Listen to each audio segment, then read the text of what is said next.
Lalatan ke kiri.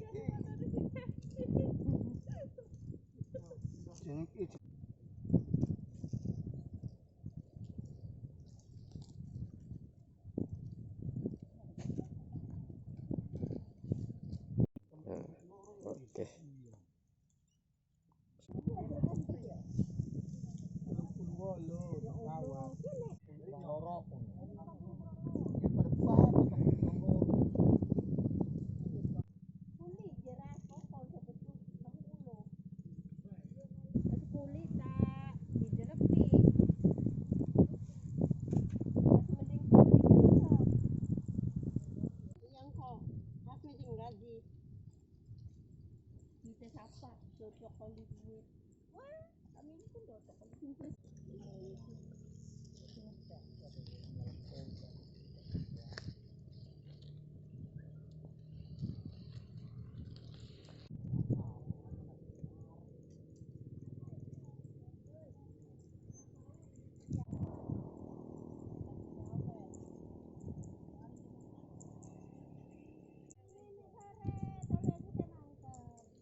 Karena perhitungannya harapan apa ya? Harapan lebaran kira-kira panen supaya regane larang kayaknya mah. Iya.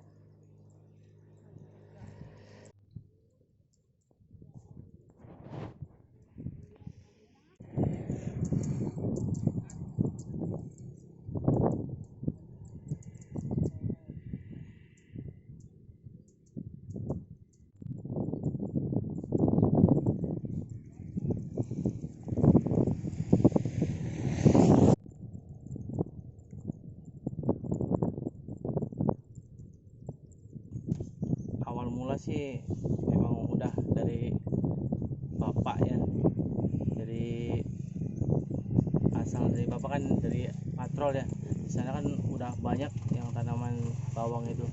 Jadi apa namanya, dari kecil juga udah diajarin pas SMP ya. Terus sampai keluar SMK gitu kan, lalu sempat keluar negeri juga ya, selama 6 tahun.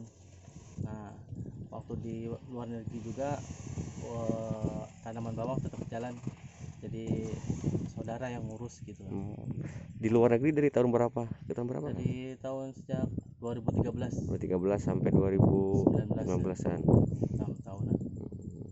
Berarti mulai terjun mengelola langsung di sini sejak 2019 setelah pulang? Enggak. Ya 2015-an lah, semenjak udah ada uang gitu kan, yang ngurus saudara gitu. Oh jadi kiriman dari sana dibuat ya. Ini gitu ya. Uangnya iya, sudah lebar, setengah baul lah, 3.500 meter persegi. Nah, jadi kalau di sini tuh emang tanahnya bagus. Jadi kelihatan lah, maksudnya kalau tanahnya hitam gitu kan, iya mah ya.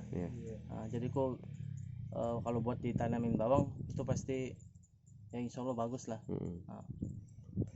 Nah kalau untuk dalam 1 tahun bawang ini bisa berapa kali tanam dan panen? Kalau misalnya terus-terusan ini 5 kali bisa 1 tahun. Iya. Soalnya kan bisa nyampe 60 hari 2 bulan lah. Gitu. Masa panen 2 bulan atau sekitar 60 hari ya? Maksimal ya. Maksimal hari. Nah untuk setiap produksinya Kang, dalam setiap kali panen rata-rata dapat berapa? Apanya nih? Berapa kilo, ton atau seperti apa? Berapa pendapatannya? Ya kalau misalnya untuk lahan seluas setengah bau mah nyampe 4 tonan ya mah. Bisa. 4 tonan ya. 4 ton. Dulu mah ini sampai 3 ton. Bawangnya dijual ke langsung ke pasar atau ke mana Kang? Kalau saya sih langsung ke Kramat Jati langsung ya. Oh, langsung ke Ke Jakarta induknya ya. ya. Sudah ada ini berarti ya, sudah ada Ya, di sana udah ada. jaring ya. Ah, Nah, rata-rata kan biasanya ketika panen berkisar di harga berapa ribu per kilonya? jadi kalau saya kan jualnya itu gedengan ya. Hmm. Jadi masih ada daunnya. Oh ya. Jadi harganya itu ya tergantung di sana. Hmm. Paling maksimal ya 20.000. Hmm. Kalau lagi mahal ya, 20.000. Kalau lagi mahal banget ya bisa nyampe lebih segitulah. bisa lebih gitu. Ah. ke 8. Jadi masih ada daunnya jualnya gitu. Bisa ada namanya. Dan berarti ngirim ke sananya pun langsung dengan Sendiri. sendiri. Ah, ini sendiri gitu. Bentar, Kang.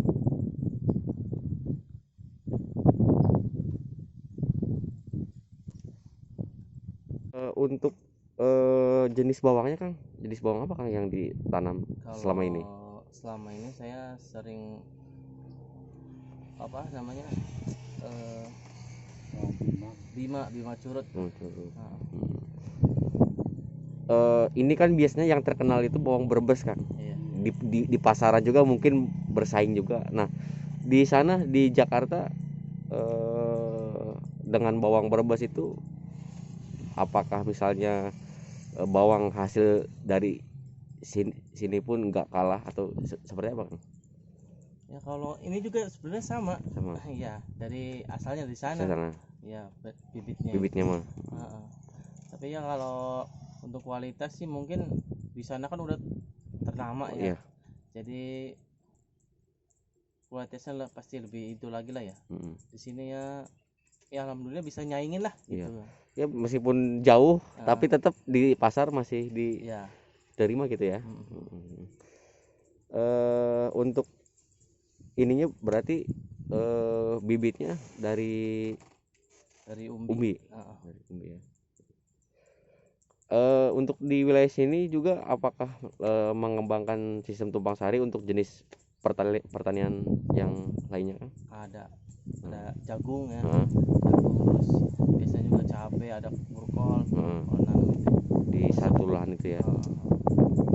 Nah itu untuk hasil dari tumpang sari sendiri sejauh ini gimana Kang? Ya alhamdulillah bagus ya. Nah kalau ini kita berbicara ke ini Kang, orang mungkin belum banyak tahu cara memulai bertani bawang seperti apa, mungkin modal yang harus disiapkan seperti apa, cara memilih bibit. Nah untuk sejauh ini lahan milik sendiri atau Kalau gimana? lahan sih masih sewa. Masih sewa. Untuk modal Kang dalam ibaratnya setengah bau ini Ya. butuh biaya berapa dari mulai bibit mungkin pupuk? Ya kalau dari ukuran setengah bau itu kalau misalnya bibit beli sendiri itu bisa nyampe 25 jutaan lah ya. Kurang malah itu. Malah. 30 minim tuh. Bibitnya aja itu ya. Bibit sama obat ya Mak? Ya bibit sama Udah sama olahan tanahnya lah. Ya olah tanah. Jadi kan kalau di awal itu emang minimal 30 atau gede ininya modalnya Untuk gitu. awal itu ya. Heeh. Nah untuk tanah sendiri itu diolah setiap periodenya setiap setelah panen atau gimana Kang? Jadi kalau ini kan kalau misalnya kita panen nanti 3 hari itu langsung semprot lah rumput-rumputnya. Nanti langsung udah 1 minggu kita olah lagi, tanam lagi gitu. Nah, di umur Akang yang berapa sekarang? Sekarang 27. 27. Nah di umur 27 ini kan sudah mendalami dunia pertanian. Iya. Tapi dengan berbagai macam ya mungkin jarang ya di wilayah Subang ini bawang gitu kan, juga dengan sistem tumpang sari. Kenapa Kang memutuskan terjun ke dunia pertanian? Atau dari luar negeri ini pulang bertani, motivasinya tuh apa gitu Kang? Sebenarnya sih dari mungkin dari ayah juga ya, mungkin dari petani. Jadi nggak tahu, ya suka aja kalau ditanam-tanam gitu kan. Jadi pengen berkebun lah gitu.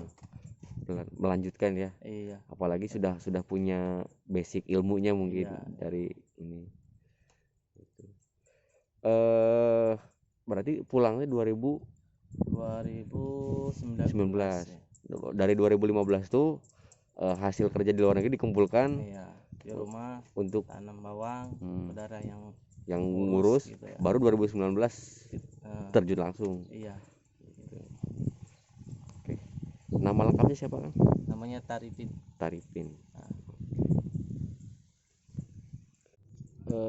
Terkait tanam bawang, Kang, ini kan dengan sistem umbi ya. Iya. Bibit dari umbi. Nah, apa mungkin ke depan akan coba untuk tanam dengan biji gitu, Kang, atau gimana, Kang? Nah, kalau itu kan benih ya, Iya. bukan dari umbi. Kalau untuk nanam benih itu kan masih belum tertarik lah. Soalnya dari segi umur juga gak lama lah.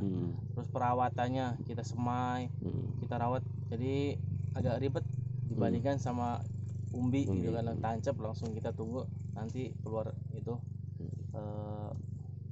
cukul lah, itu apa namanya, tunas, keluar tunas itu ya. Kalau kelebihan dari biji umbi sendiri yang Akang tahu ini apa, Kang? Kalau kelebihannya lebih cepat kita panennya, terus lebih banyak lagi umbi-umbinya gitu kan ya, anakannya lebih banyak lagi dibandingkan sama benih gitu kan ya.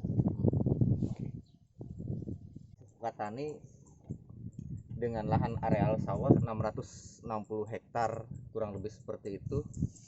Kita pada waktu sebelum ada bawang merah, sebelum Bapak ini mengembangkan bawang merah di Sukatani, kita fokus ke tanaman padi dan tanaman mangga. Itu komoditas unggulan di Kecamatan Compreng. Dan alhamdulillah sekarang di Desa Sukatani udah terbantu nih adanya tanaman bawang merah. Mudah-mudahan nanti bisa dimanfaatkan oleh petani yang lainnya. Begitu kan ya? Iya. Yang paling susah sebetulnya bukan bukan masalah panen atau harganya untuk menurut petani di sini. Karena yang namanya bawang merah punya ilmu tertentu, dan tentunya ini harus benar-benar tahu, benar-benar harus menguasai teknis budidaya tanaman bawang merah tersebut.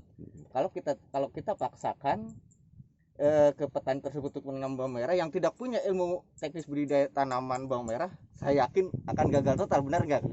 Iya, jadi alhamdulillah mudah-mudahan sekarang di Desa Sukatani ini udah tertanam 3.500 meter persegi. Nanti kedepannya bisa diadopsi oleh petani-petani yang lain di Sukatani ataupun di Kecamatan Compreng yang lainnya. Tentunya dengan nanti saya dampingi untuk mengenai teknis budidayanya dan mengenai ilmunya nanti, dan mudah-mudahan yang intinya bisa mendapatkan keuntungan ataupun pendapatan para petani atau nilai tambah petani itu tersendiri. Mungkin seperti itu. Jadi Salah satu tekannya bisa jadi edukasi buat petani lain ya. Ya, seperti itu mungkin maksud pemikiran saya. Ada potensi. Potensi yang sangat luar biasa di Kecamatan Compreng ini selain tanaman mangga dan tanaman padi. Karena kalau sudah dari 2019 sampai sekarang masih berjalan, berarti tidak ada masalah dengan tanah berarti, Pak ya? Betul, iya. Kalau seandainya 2019 sampai 2021 sudah tertanam bawang merah, tidak ada kendala, berarti tanah di Kecamatan Compreng ini memang cocok untuk ditanami bawang merah itu sendiri, gitu kan. Itu. Bu, berkaitan dengan keberadaan lahan tanaman bawang di mungkin tengah-tengah lahan sawah padi, Bu. Nah, dari sisi pengamatan atau potensi serangan hama, Bu, baik ke tanaman bawang atau padi sendiri, gimana, Bu? Sebenarnya ini kan beda jenis ya, sehingga kalau secara agroekosistem kita amati kok tentang hama dan penyakitnya, karena kan mayoritasnya padi, otomatis hama padi dengan hama bawang juga berbeda, Beda. sehingga kemungkinan hama padi nyerang bawang itu tipis lah seperti itu. Apalagi kan bawang memang secara umum penyakitnya kalau musim hujan nih banyak, kayak mati kucuk, yang busuk akar gitu, busuk umbi gitu. Nah kalau untuk di padi kan nggak ada ya gitu. Terus kalau untuk hamanya, hama utama bawang biasanya ulat gerayak, tapi untuk musim hujan ini kayaknya alhamdulillah kurang gitu, tidak ada. Paling diwaspadainya kalau musim kemarau ulat gerayak ini. Nah mungkin nanti bisa kita antisipasi dengan pemasangan lampu perangkap.